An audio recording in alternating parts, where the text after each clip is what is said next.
Les Guaranis.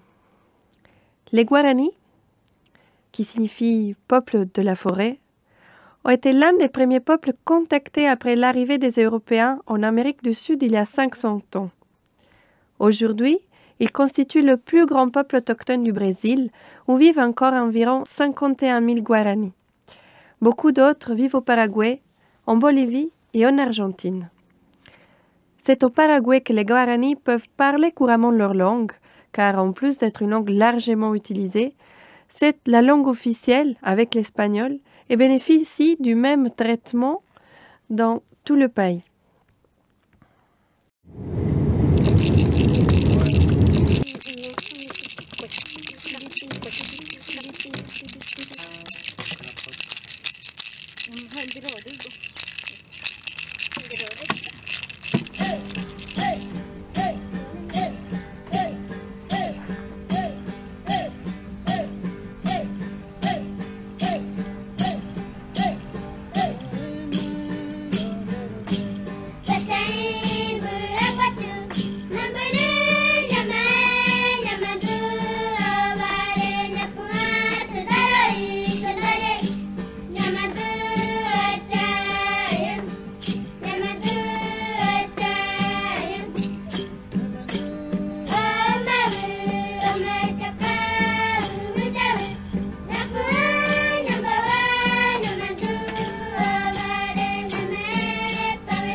Écoutons une histoire.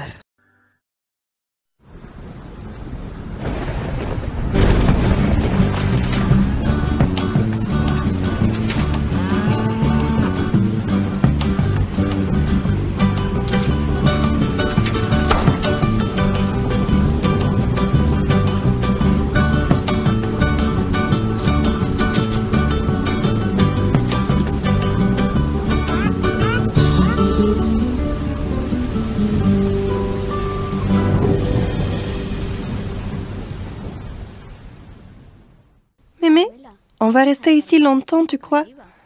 Probable. Mais moi, je sais faire voler le temps. Et comment? Tu vas me raconter une histoire? Beaucoup d'histoires. Les Guaranis racontent que Tupa avait créé les hommes et les femmes. Mais les hommes et les femmes seuls, dans ce grand monde, ils avaient froid. Alors Tupa leur donna le feu. Les gens étaient heureux. Seulement en allumant le feu, ils pouvaient éclairer la nuit.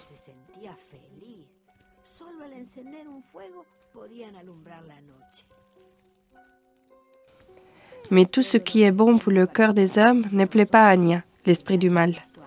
Quand Anya vit combien de chaleur donnait le feu, décide de l'éteindre. Il souffla jusqu'à éteindre tout le feu.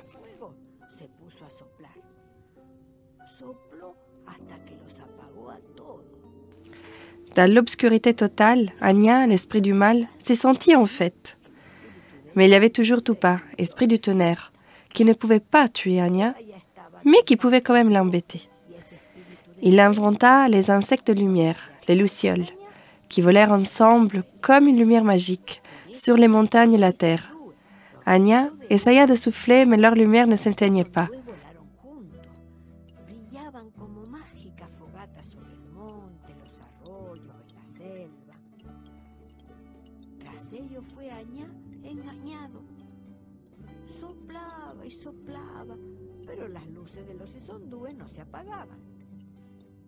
Tupa aussi se mit à souffler très doucement, comme en disant un secret.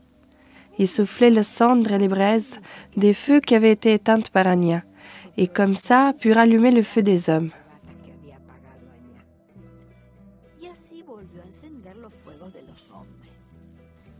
Et qu'est-ce qui fait Anya maintenant? Anya est très furieux. Il continue de souffler, mais ne peut pas éteindre les lucioles créées par Tupa.